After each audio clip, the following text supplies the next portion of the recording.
Hi, folks. Hi. We haven't spoken a little bit, but I hope you're all still doing well. As you may already have seen, I graded the exams yesterday, so let me know if you have any questions. Just a reminder, I have set up office hours, which will be private Zoom meetings. Just go to Zoom on Canvas and click on the appointment booking tab, and then choose the time you like and the day you like. The primary topics of importance in Chapter 7 are: 1. How sales of property are classified for tax purposes. 2. Tax rules for recognizing gains and losses on sales of property. And 3. How to prepare the forms and schedules used to record gains and losses on sales of property. And 4. Tax rules for special types of sales. I included a handout in the module for this presentation, so please open it now. I'll give you a minute to get it going.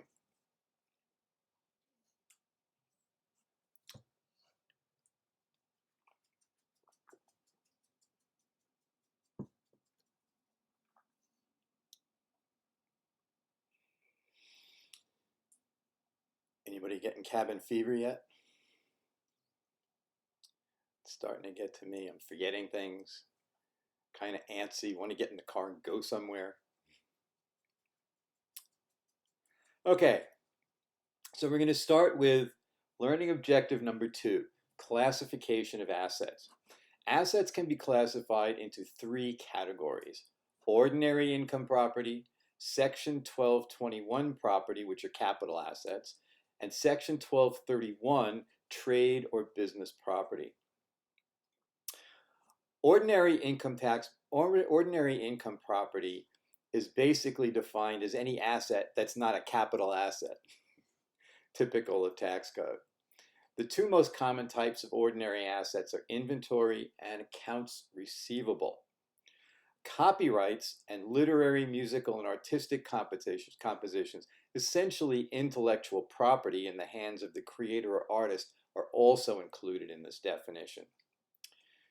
Section 1221 capital property or capital assets, they're generally assets used for personal purposes or investment. Examples of these: investment in stocks and bonds, home owned and occupied by the taxpayer and his or her family, timber grown on home property or investment property, a car used for pleasure or commuting, coin or stamp collections, that sort of thing. The Internal Revenue Service defines a capital asset actually by exception. It includes all assets held by a taxpayer except ordinary income property, property used in a trade or business, real property used in a trade or business, any commodities, derivative financial instruments held by a dealer, and supplies used or consumed in the ordinary course of a trade or business. Now remember, artistic works are not capital assets for the creator, but when they're sold, they do become a capital asset for the purchaser. Section 1231 assets, defined as property used in a trade or business that is or is not subject to depreciation and held for more than 1 year. Land used in a trade or business is a 1231 asset, and property held for less than 1 year is considered an ordinary asset. So again, we're looking at that timing situation between short-term and long-term, similar to financial accounting. There's a great table 7-2 that gives you a clear summary of the asset classifications. Learning objective number 3 speaks about sales of ordinary assets. So gains on the sale of ordinary assets do not receive preferential tax treatment. Losses are fully deductible. Now these things change when we get to capital assets. I would like you to look at the handout now. The first example: a taxpayer sells equipment used in business for $12,800 on October 31st, 2018. The equipment was purchased on December 19th, 2017 for $15,000 and was subject to depreciation in the amount of $2,400. So since we purchased it on October 31st, sold it on December 19th of 2000, or actually, I'm sorry, purchased on December 19th, sold on October 31st, the asset was held for less than a year. Makes it ordinary.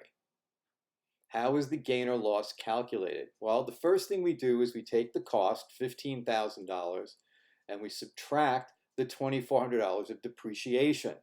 This is very similar to the book value concept in financial accounting.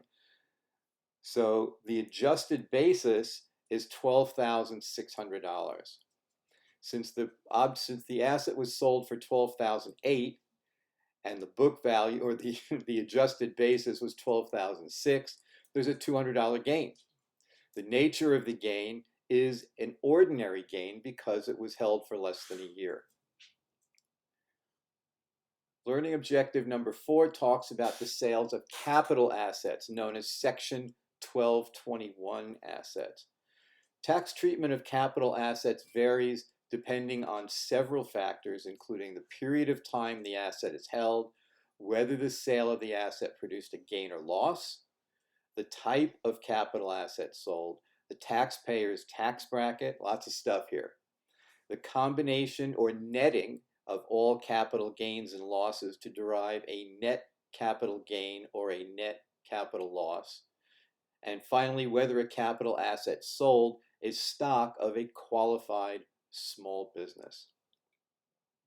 And to measure the time period that it was held, short-term capital asset if it's held for 1 year or less. Long-term capital asset if it's held for more than 1 year. The holding period starts the day after the taxpayer acquired the property and includes the day of sale. Property received in a gift or non-taxable exchange generally has the same basis as the basis in the hands of the transferor, or the person who sold, the person who gifted the asset or the property. Property received by inheritance is always long-term property, regardless of how long the asset belonged to the decedent or the beneficiary. The next, we're going to talk about capital gains rates, and there are several. Maximum gain rates are 0%, 15%, and 20%. 25% capital gain rate is for depreciable real property used in a trade or business. It's also known as Section 1250 property. 28% capital gain rate is for collectible gains. So again, we go back to collectibles, artwork, coins, that sort of thing. 28% capital gain rate applies to Section 1202 gains from small business stock corporations with gross assets of less than $50 million at all times after August 10th, 1993, and held for 5 years or more. You can refer to Table 7-4 for a summary of the capital gains tax rates. So let's talk about netting. That's what we brought up a little bit ago. Netting capital gains and capital losses. First, we calculate all long-term and short-term capital gains and losses. We net the short-term gains and losses to obtain a net short-term gain or loss. Do the same thing with the long-term. We net all the long-term gains and losses to obtain a net long-term gain or loss. Remember to separate gains that are taxed at the 28% and 25% rate, as we talked about just a second ago. So now I'd like you to go to the handout, and you're looking for situation number 1. Situation number 1 has a long-term gain of $8,000, a long-term loss of $3,000, a short-term gain of $5,000, and a short-term loss of $4,000. So what that gives us is a net long-term gain of 8 minus 3, or $5,000, a net short-term gain of 1,000, 5,000 minus 4. The results would be the long-term gain is taxed at the preferential long-term capital gains rates, and the short-term gain will be taxed at ordinary tax rates. In situation number 2, we have a long-term gain of 3,000, a long-term loss of 8,000, short-term gain of 5, short-term loss of 4. So that gives us a net long-term loss of $5,000 and a net short-term gain of $1,000. The results are that we net the long-term loss, $5,000, against the short-term gain of 4, against the short-term gain, and we get a $4,000 loss. Sorry about that. The net long-term loss deduction for 2019 is $3,000, and that gives us a carryover loss to 2020 of $1,000, because $3,000 is the maximum. In situation number 3, we have a long-term gain of $8,000, a long-term loss of $3,000, a short-term gain of $4,000, a short-term loss of $1,000.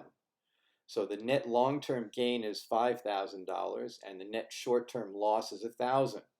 So we net the short-term loss of $1,000 against the long-term gain of 4. The long-term gain of 4 gets the preferential treatment. Learning objective number 5, sales of business property. So now we're talking about section 1231. Whether the asset is sold at a gain or loss. If a gain, whether the asset has been depreciated.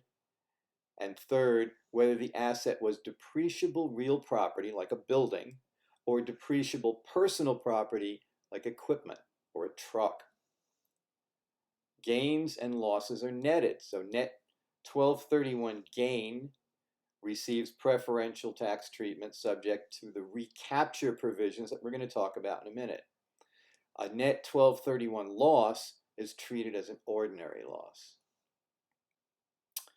All sales of business property are initially recorded on Form 4797, and then a net Section 1231 gain is transferred to Schedule D, while a net 1231 loss is reported on Form 1040. The recapture provisions, these have to do with depreciation as it's been taken against the asset. Depreciation is an ordinary expense, so any of the gain resulting from depreciation is treated as ordinary income subject to regular rates. Recapture is a term designed to transform some of the 1231 capital gain into an ordinary gain to the extent of depreciation taken. So we're going to go to the example.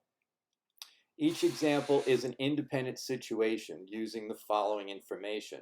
Purchased a piece of equipment considered 1245 for $5,500. Depreciation expense of $3,000 has been taken. Assume the equipment was held for more than 1 year. The adjusted basis is $2,500 because we're going to take the $5,500 purchase price less the $3,000 of depreciation expense that was taken.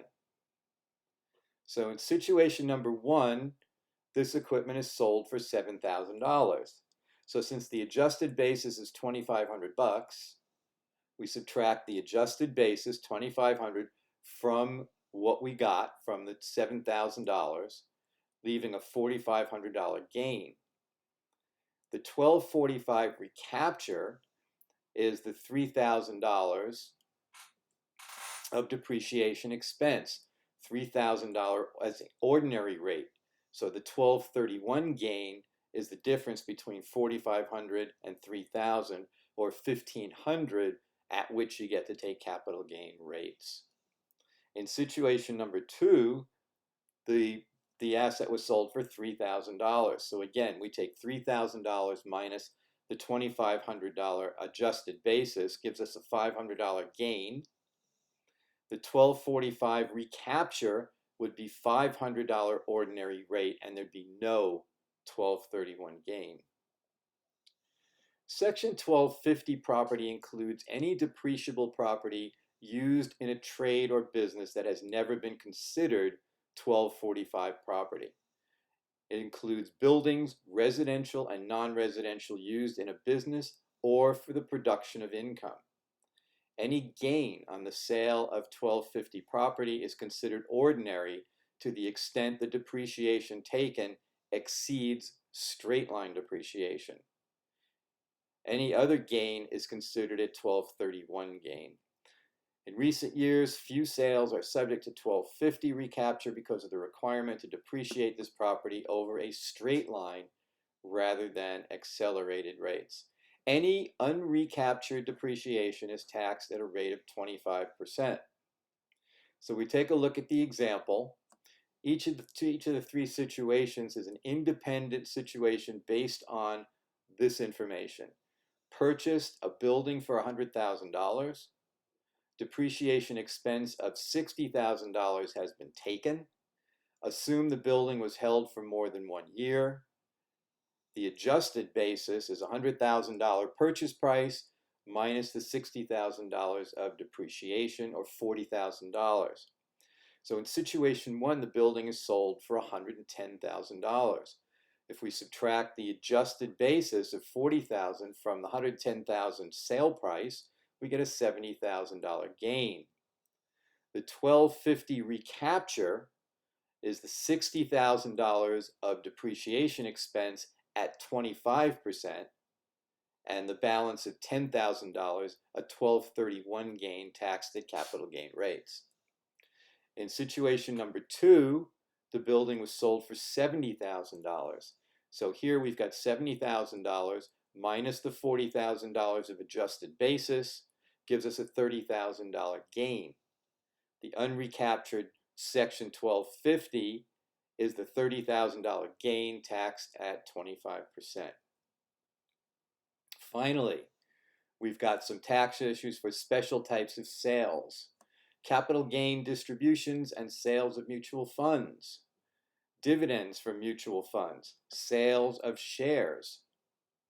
Three methods to figure the basis of the shares owned. First in, first out. You'll remember from financial accounting, the first shares purchased are assumed to be the first shares sold. This usually results in the largest gain when the value of the mutual fund units appreciates.